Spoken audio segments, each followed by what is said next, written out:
And we're on air. Welcome back to the TYF DC Debrief, where we talk about all of our weekly coverage on all your favorite DC superhero tales in the live-action multiverse that don't suck, including, in their weekly viewable order, Supergirl, The Flash, Arrow, and Legends of Tomorrow. This week, The Flash kind of skipped a beat. I don't know what happened there. Yeah, it's not back on until the 19th. I guess they wanted to give people time to be angry at Arrow like we are. Yeah, so speaking of this week, that is our sole focus. Well, Legends of Tomorrow happened. You want to talk about that a little bit? No? No. I want to focus right on Arrow because I watched it for the first time in a while.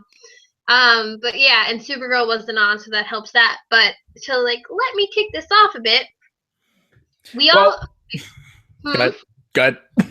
No, go ahead. I was going to say, this is the first time since my Godzilla review 2 years ago that I've gotten some angry commenters on my any review of mine, and they are welcomed. They are welcomed. It's nice to get comments, even though I like that I commented against somebody after you were like, both opinions are valid, and I was like, no, they're not. You suck. But but keep commenting away. That's fantastic. But needless to say, spoiler alert, do not continue to listen if you have interest in watching last week's Arrow and you haven't already. Who doesn't know that watches Arrow at this point? It's maybe somebody just watches The Flash and was going to get caught up. Just a spoiler alert. Spoilers don't hurt anybody. Actually, my cousin is exactly that person, so that totally makes sense. Okay, yeah. Just, no. Spoiler alerts take 2 seconds to say.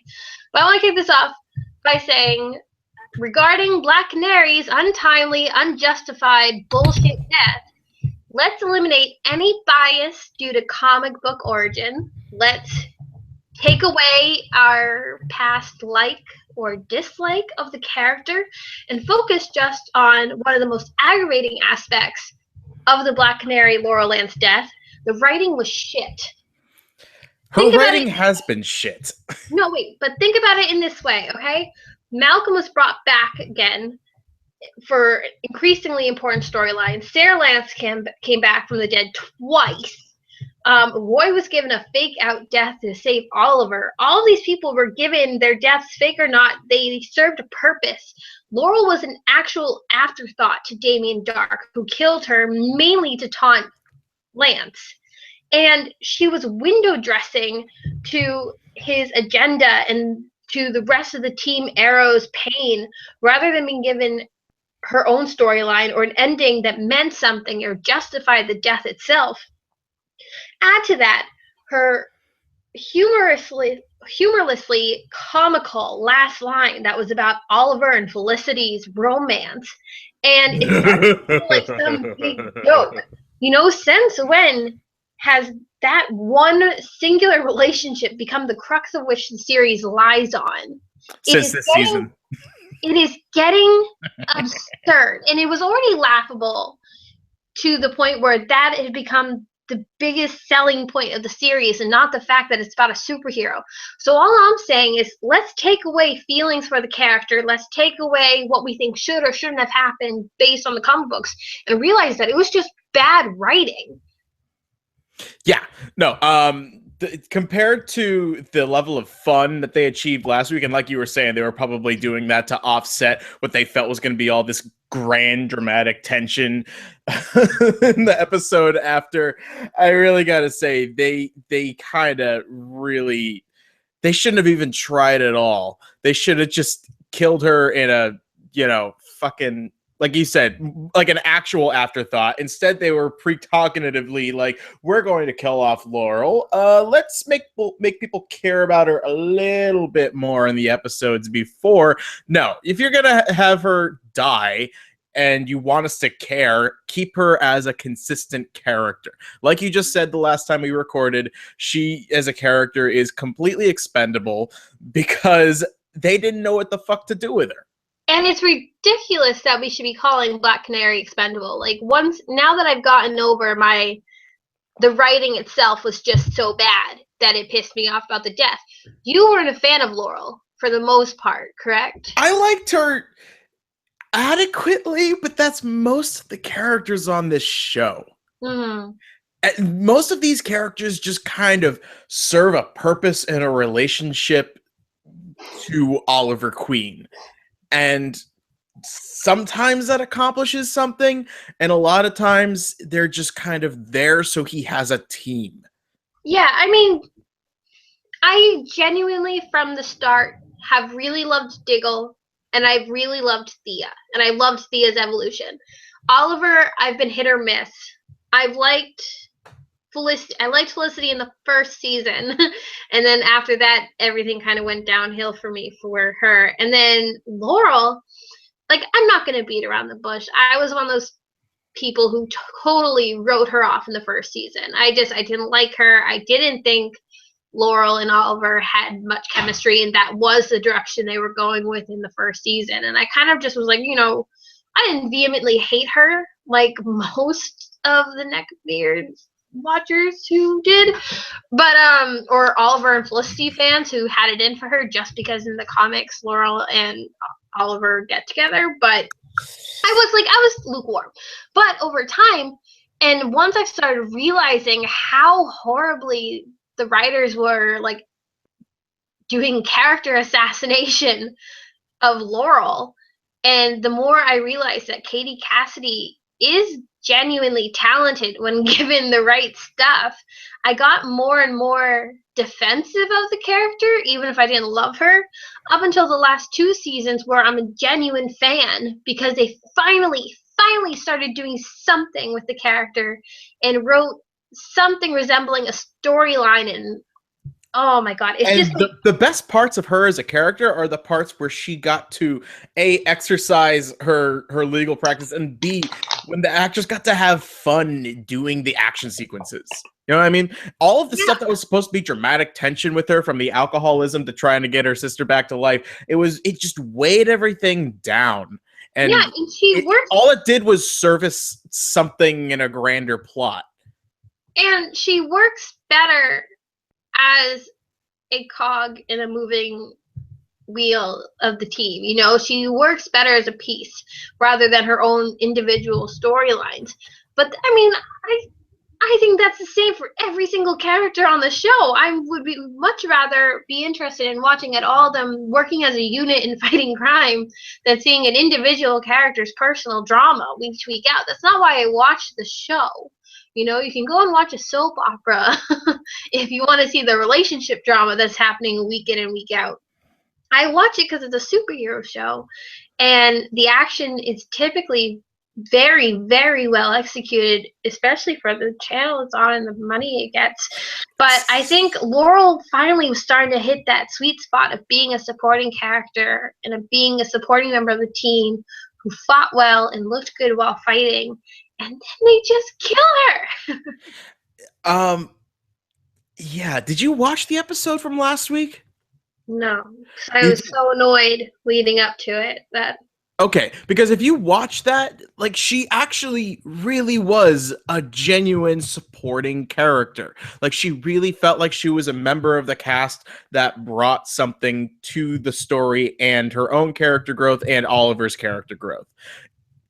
The why they didn't have her there for that before, I don't know. Well, I do know, to service the Olicity relationship and obviously the strain in that because they've been so focused on him and the lying and the son and the yada, yada, yada. But it's frustrating. It's frustrating. And what was that bullshit with her saying, I know I'm not the love of your life, but you've always been mine? Are we supposed to forget about Tommy completely? I did. I get it. Tommy was one of my favorite parts of the first season. Tommy sucked. Nobody cared about Tommy. I loved Tommy. He was the only one of the very, very, very few things about season 1 I genuinely enjoyed. And I was pretty bothered by his death. But, like, that was a thing in the show, and it was what set Laurel off into her downward spiral of season 2. So I don't. Okay, so like there's that, but then it also just seems like a disservice to the character who's had her own personal growth over the last 4 seasons. Yeah. I mean, I don't even know what to add to that. However, someone personally did share with me a secret rumor that they held very close to themselves that that he believes that Laurel's death is a fake out, and that he's gonna change that they're gonna change her name to that of the real Black Canary from the comics. And yeah. they're gonna I mean, they're gonna pull a fast one on us. I mean, Yes, maybe clever. Laurel will die, but then the Black Canary will be reborn. I don't even remember exactly. That's not even what he What said. kind of Game of Thrones bullshit is that? But no. I mean, there are. I can see why people think she might not really be dead. The only reason I'm taking it as face value is because the showrunners are like, no, no, they are, and also Well, that's like, the other thing is, why are they so insistent on her staying dead when so many other characters in this series? The first half of the episodes of this that you and I have done together, I've joked about the fact that nobody dies forever on this show, like you but listed earlier. yeah, I think it's because nobody dies on the show that they want us to know that this is real. But I've read a couple of people, especially with her like whispering something in his ear right before it cuts. That was the evidence. There was like, oh, they totally she asks him to help her fake her death so Yeah, that then everybody's in safe hands or whatever. but that takes okay. A, it makes no sense why she would do it. B, it takes Oliver back 10 steps in terms of personal growth if he is once again lying to his entire team. Like, I guess we'll learn if next week we learn what she whispered, then I think she's dead for good. If we don't, I wouldn't be surprised for some kind of, reveal that she's not dead. But I'll be pretty pissed either way, I think. Now, obviously we haven't seen the funeral itself, so we don't even know all those confirmations, but did you see the news about the finale of the season that just recently started filming? No. Okay, so I can't remember what the title of it was, but it was a phrase in particular that implies that they're gonna go with another kind of two heroes clashing against each other angle, which I know you love so much. So from what I'm gathering, it seems like they want to pull Team Arrow apart from every single angle. So now they've killed off Laurel. Felicity is not on the team anymore. Whatever ends up happening with Thea, but it's going to put Diggle and Oliver at odds like they were in the beginning of this season over the case with Andy. And you're going to have a civil war between Spartan and the Green Arrow. However, that's going to... confirmed. This is implication. Okay. But the way that superhero content has been on autopilot this particular year, Okay. I wouldn't be surprised by it at all. Thank God for the Flash. But no, God, that would annoy me. But you know what? Also, I think I've decided I don't need superheroes to die in these television series to make them good shows. I don't think I need that to be a consequence.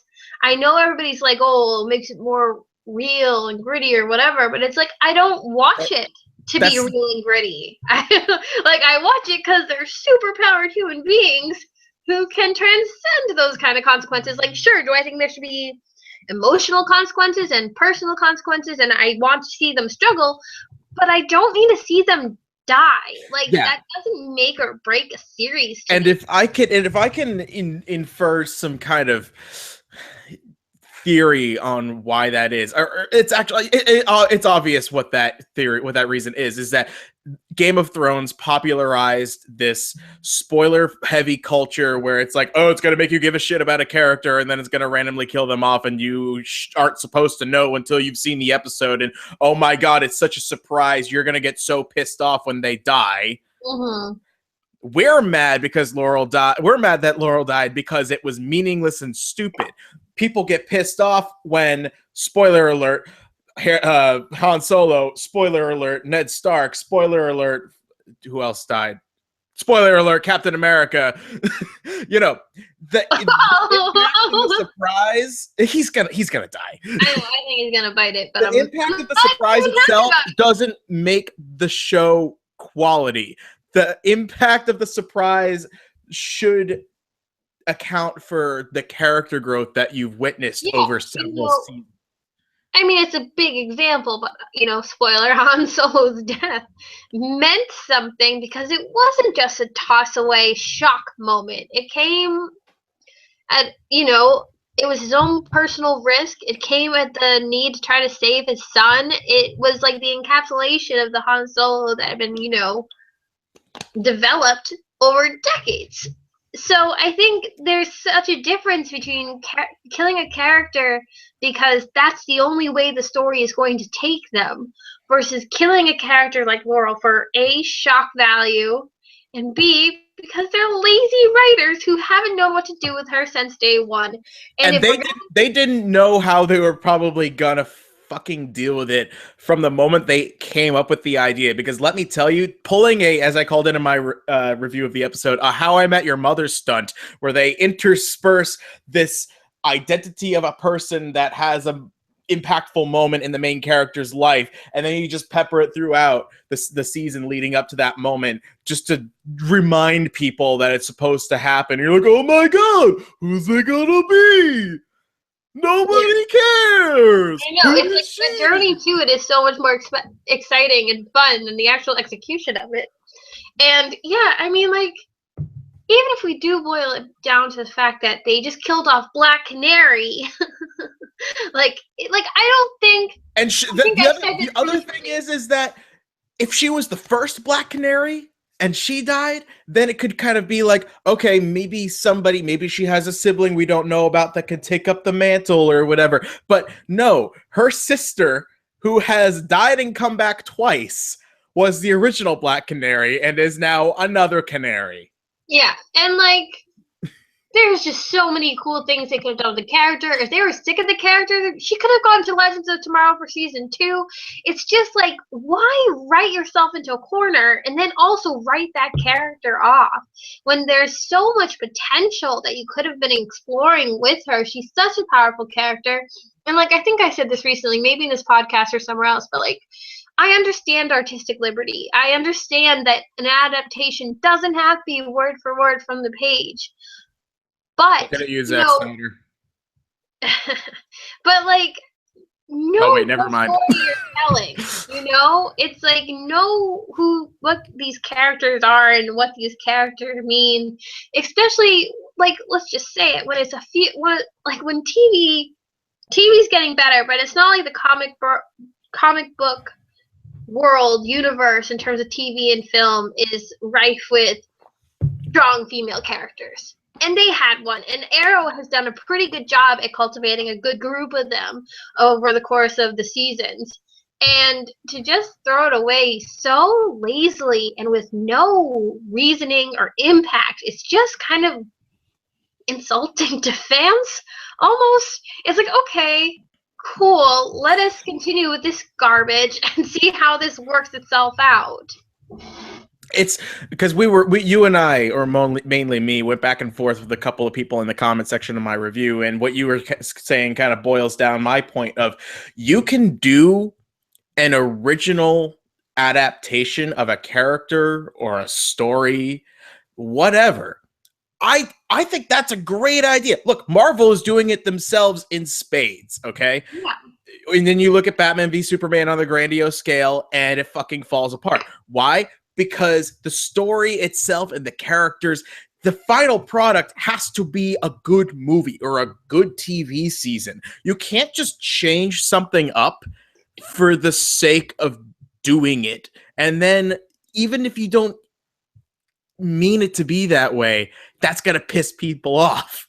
They could have kept Laurel on as the Black Canary and killed off somebody else. They could have killed off Thea. They could have killed off Diggle. People would have been angry, but they could have been like, all right, well, it's going to service the story or whatever. No, but like, the Black Canary is the Black Canary. She could have. They could have killed off Malcolm, but they haven't. If they're going to kill off a character, the mouth spitter character with kind of wobbly storytelling, kill Malcolm, who adds 0 to the overall plot, would still cause some kind of ripple effect just in the case of Thea and his connections to people in the certain different worlds of the Arrowverse, so to speak. Don't kill a character you're just beginning to get a good handle on. It's ridiculous. It is like, I was so bullshit when I watched it for the first time. And we knew it was coming, too. We knew it was coming like a month ahead. Absolutely certain. From the second we saw the grave, I knew it was one of the Lances. Yeah. And then as the season progressed, I was like, oh yeah, Laurel's gone and it sucks. But it shouldn't even be something to debate. The show should have something else worthy of talking about. The show should have something in the main plot, and it did for a little while between December and February. It had something going for at least a little bit.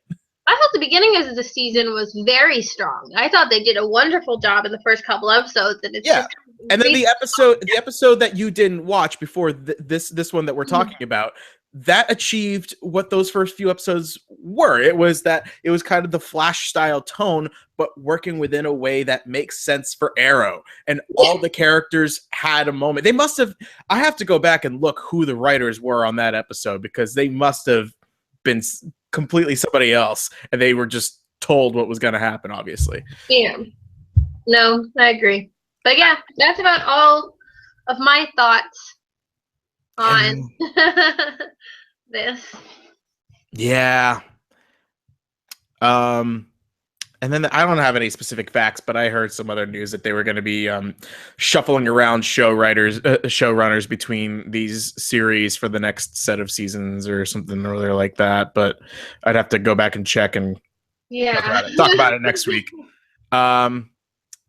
If you're just as angry about the episode or you completely disagree with us, feel free to comment at us with the handle TYF Official or my own. I'm Evan Griffin at EvGriff42. And Allie, what's your Twitter handle?